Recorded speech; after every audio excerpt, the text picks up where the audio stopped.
America, no.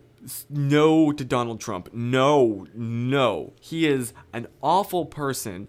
He is incredibly sexist, and we know this because he said it doesn't, like he said in reference to a woman writing a piece about him, it really doesn't matter what you write as long as you've got a young and beautiful piece of That is, first of all, that is second of all, he said that he would totally be down for dating his daughter if she wasn't, his daughter, which is concerning on two fronts. First of all, because dating your daughter is just no. But second of all, he's admitting that he would, as I don't know exactly how old he is, but he's pretty old. He would date someone that young. Is that not a concern? Plus, just going off that fact, he has openly bragged about sleeping around with multiple women. He has bragged about that, okay? This is a man who claims that he is the Christian of the running group, that he is the one true Christian. Heck, he even told the Pope that the Pope didn't have the authority to judge him on if he was, a Christian or not. Sir, when you... Because, okay, I understand, God forgives, yes, but when you brag about it, he's also said, he doesn't need to repent. Donald Trump is a man who does not feel guilty. Well, he doesn't feel the need to apologize ever. He never apologizes for whatever he says.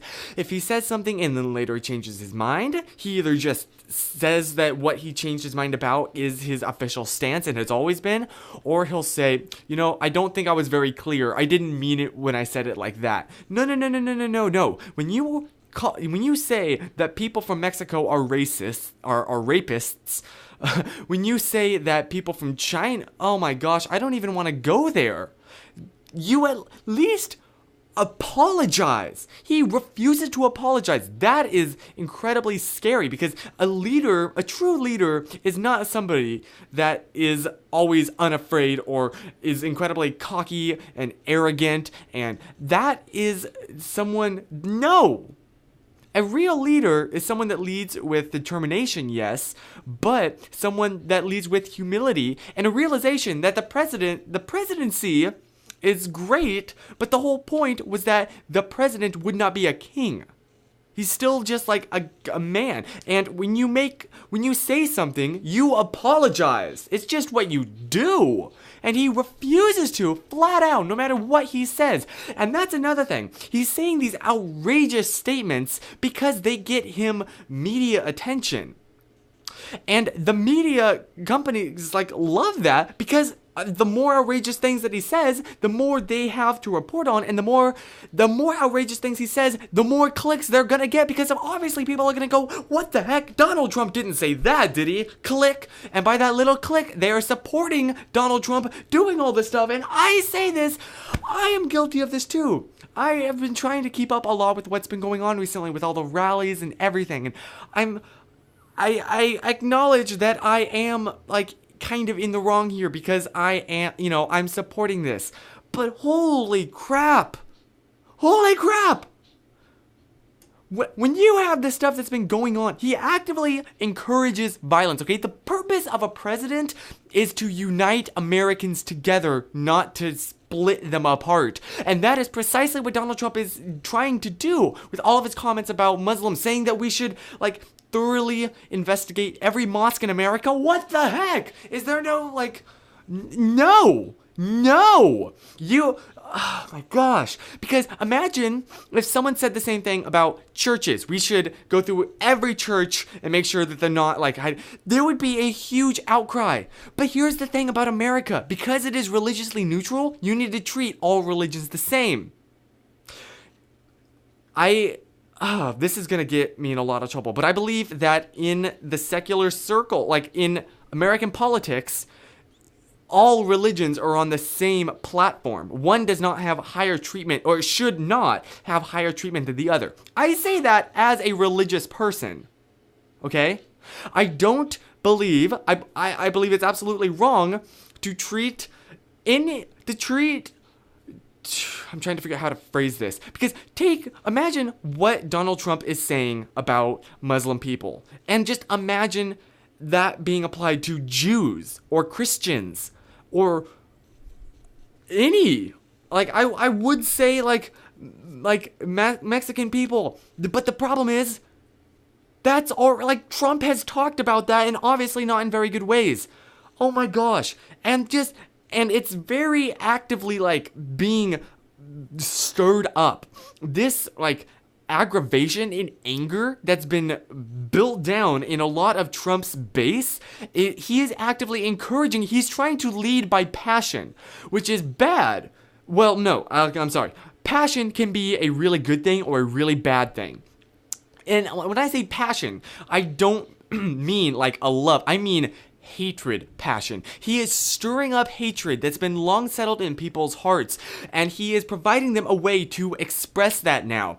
Look at all the stuff that's been happening in the rallies. Just here! In North Carolina, in Charlotte, there was a situation where a white man came up to a black man and just sucker punched him in the face. No, like, aggravation. And Trump said that he would attempt to pay for the legal fees of the attacker. He is actively supporting this. If you don't believe that, just look at all the stuff that he says. Holy crap! This guy, he knows what he's doing, first of all, because people, when they're angry, don't make smart decisions, but man, do they make decisions. Fear and hatred are two of the strongest emotions that humans can have, and they're the main primary driving ones, which can be good, because when you hate the right thing, when you hate a thing that is wrong, there we go, that is that is good. That is really good. That is one of the reasons why it is so incredibly powerful. Another thing is fear. Fear as a motivator can be incredibly good, because if you're, say, out in the wild and you see something rustling in the bushes, if you aren't afraid, you're gonna die. But the problem is, here in America, a lot of people seem to think that they are under attack when they're not.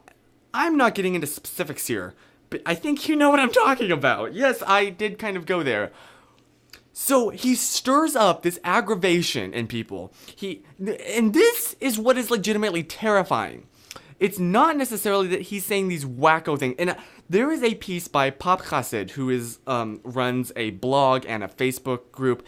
Anyway, yes, I'm gonna go there. I am gonna compare Trump to Hitler, not because like, I'm not comparing, like, America at the moment to, like, you know, Germany post-World War. I'm not doing any of that. I'm saying what made Hitler dangerous wasn't necessarily his ideas. Because if he had not become, like, the dictator, if Hitler hadn't flunked out of art school, if he had gone on, he could have still had these crazy, evil, like, urges and inclinations, but he couldn't have acted on them. What made Hitler so terrifying was the fact that he had, like, millions of people that were completely willing to do whatever he said, simply because he was Hitler. Like, having crazy ideas is one thing, but having the power to actually execute them, that is a problem. And that is what we are seeing, is people are rallying behind Donald Trump and completely endorsing whatever he says and being willing to go along with it. That is what is legitimately terrifying, because people will very easily take what a leader says and then, like, expand that to place even the original leader didn't mean. Because already in America, there is a general distrust of Muslim people in general. Now, granted, I am saying that because I do live in the Bible Belt. I live in North Carolina, baby. But I have found, at least in my personal life, that I have witnessed people not trusting Muslim people and just saying nasty things. And that is wrong. That is absolutely wrong. And racism is an issue that, at least personally, I grew up thinking was totally dealt with. We don't have to deal with that anymore. It's all good. And now I'm realizing through these Trumps, holy crap, people, I thought we were done with this. Guys, this is legitimately becoming an issue again. And here's another thing that I don't understand about Donald Trump. Why he has the general conservative Christian base behind him because he is incredibly immoral, okay? This man, I've already said how he has bragged about having affairs with multiple women, about his fortune comes in part from from casinos. That is a little bit of a sticky point in Christianity, but from prostitute, like, what's the word? I'm totally blanking on the word for, like, the house of prostitute, the building. That's probably a good thing that I don't know what that is. Anyway, he has made a lot of money from incredibly immoral things, and he continues to. Since becoming a Christian, he continues to run those businesses that are actively promoting sin. Not even to mention the fact that he said he doesn't need to repent. Wow, he is the first God-fearer that doesn't need... That God has just given him a pass on all of his sinful ways and said, you know what, that's so cool, you do you, Donald Trump. God doesn't say that.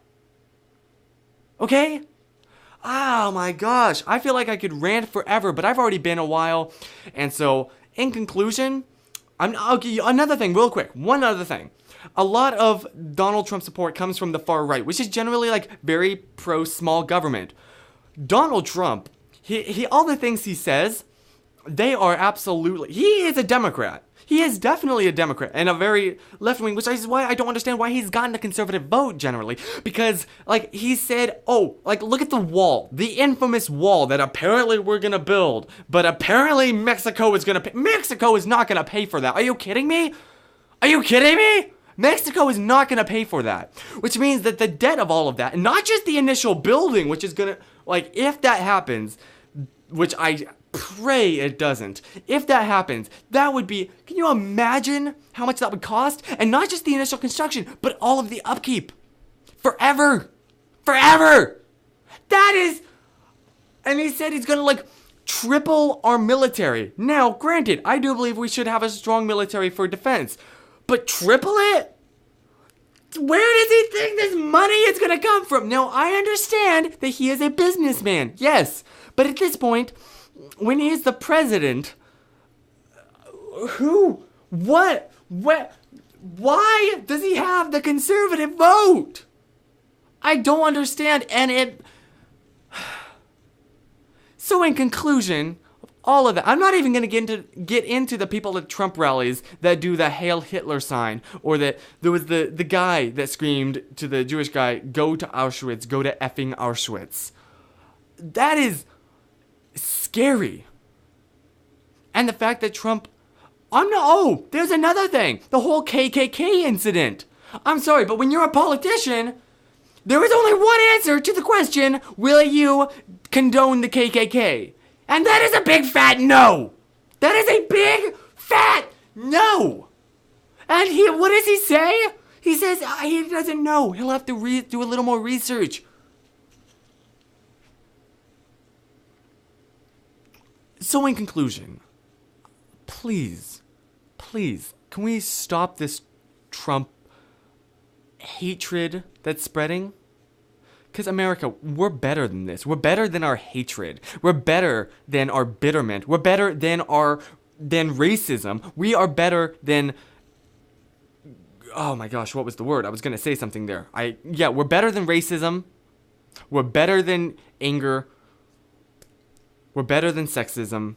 We're better than all of this. And we can very easily rise against this because there is not like... Oh my gosh. Basically, in conclusion, what I'm trying to say is, if enough people don't want Trump to be president, he won't be.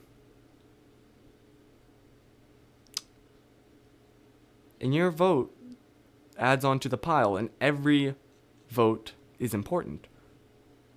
Take, for example, when Bernie Sanders won, I forgot exactly, I'm forgetting the details, but he won by 10 votes. 10. Now, those last 10 people were not the important voters. Everybody that voted for him was. If 11 of the people in the pile of his voters, if 11 other people decided their vote didn't matter, then he would have lost. Every vote counts. So please, at this point, I don't even care who you vote for. Just don't vote for Donald Trump. Because he is not a leader. He is a fearmongerer. And he causes hatred and bitterment. And he stirs it up. And we're better than that.